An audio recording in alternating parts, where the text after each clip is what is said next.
আচ্ছা, যিশুকে যেদিন ক্রুশবিদ্ধ করা হয়েছিল সেদিন কি তিনি ব্যথা পেয়েছিলেন?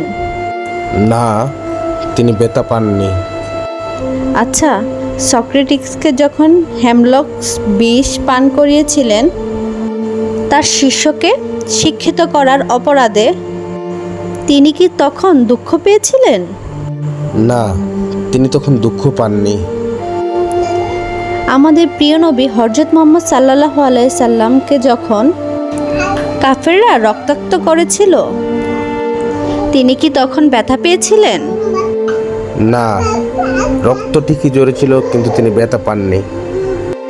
আচ্ছা, মহাত্মা গান্ধীকে যখন নাথুরাম গোডসে গুলি করেছিল, তখন কি তিনি ব্যথা পেয়েছিলেন? না, তখন তিনি শুধু বলেছিলেন, হায় রাম।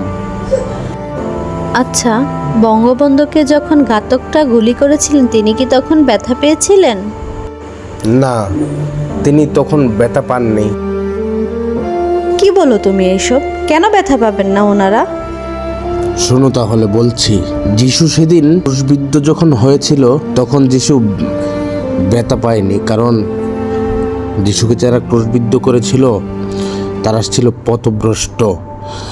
যিশু তখন তার অনুসারীদের চিন্তায় মগ্ন ছিলেন, তার অনুসারীদের কি হবে এই ভাবনায় ভেবে ভেবে তখন তিনি ততটা ব্যথা পাননি। কিন্তু যিশুর যারা সন্তান দাবি করে, যিশুর যারা অনুসারী দাবি করে, খ্রিস্ট ধর্মের লোকেরা যখন এসে যুদ্ধ করে, সেটা আমেরিকার রূপে হোক অথবা ইউরোপ, যে কোনো রূপে হোক, নিরীহ কোনো দেশের উপর যুদ্ধ করে, তখন যিশুর ক্রুশে আবার আরেকটি হাতুড়ি পেটা হয়, তখন যিশু আবারও ব্যথা পায়। আরও শোনো বলছি, সক্রেটিসকে যখন হেমলক বিষ পান করা হয়েছিল, তখন সক্রেটিসের শেষ কথাটি ছিল এমন, ক্রিটো এক্সপ্লেসের কাছে একটি মুরগি বাকি আছে, পরিশোধ করে দিও। তাকে কেন সেদিন হেমলক পান করানো হয়েছিল জানেন?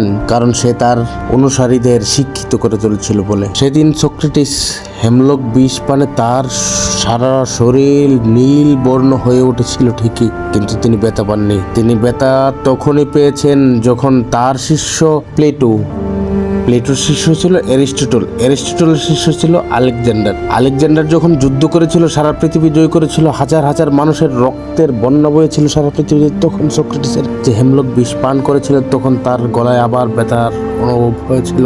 এখনো সেই ব্যথা যায়নি, বিষে নীল হয়ে আছে সক্রেটিস।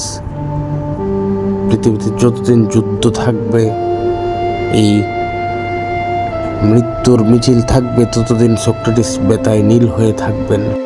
এবার বলি হযরত মুহাম্মদ সাল্লাল্লাহু আলাইহি সাল্লামের কথা। আমাদের প্রিয় নবী, তিনি মহামানব ছিলেন। ইসলামের ডাক দিয়েছিলেন, যখন ইসলাম প্রচারের ডাক দিয়েছিলেন, শান্তি প্রচারের ডাক।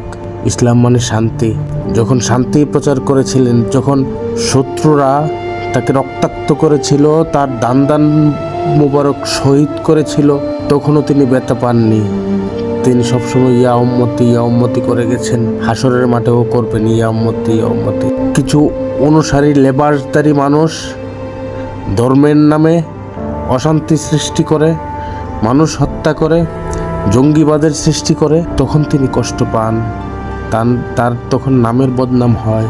নবী করিমের তখন হৃদয়ে রক্তক্ষরণ হয় যে কেন আমার উম্মতেরা এখন তাদের জাত ভাইকে মারছে, কেন আজকে সৌদি আরব যখন ইয়েমেনে হামলা করে লাখ লাখ শিশু হত্যা করে, তখন মহানবীর হৃদয়ে কেঁদে ওঠে, তখন তিনি ব্যথা পান। আরও শুনো বলছি, মহাত্মা গান্ধী ছিলেন অহিংসবাদী, হিংসাকে তিনি পছন্দ করতেন না। ওনাকে যখন নাথুরাম গোডসে গুলি করেছিল, তখন বলেছিল হায় রাম। সেই রামের দেশে রাম ছিলেন ভালো আচরণের মূর্ত প্রতীক। সেখান থেকে যখন আজ তারই ধর্মের অনুসারী অথবা মহাত্মা গান্ধীর দেশে আজকে যখন এক্সট্রিমিজমের জায়গা হয়, যখন হিন্দুত্ববাদের জায়গা হয়, যখন মন্দিরের নামে মসজিদ ভাঙে, তখন মহাত্মা গান্ধীর হৃদয়ে আবার রক্তক্ষরণ হয়। এমন তো তিনি চাননি।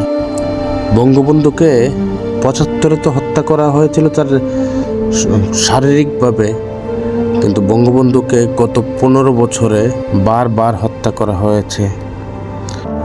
বঙ্গবন্ধুকে মানুষের বঙ্গবন্ধু থেকে, বাঙালির বঙ্গবন্ধু থেকে আওয়ামী লীগের বঙ্গবন্ধু বানিয়ে বঙ্গবন্ধুকে হত্যা করা হয়েছে।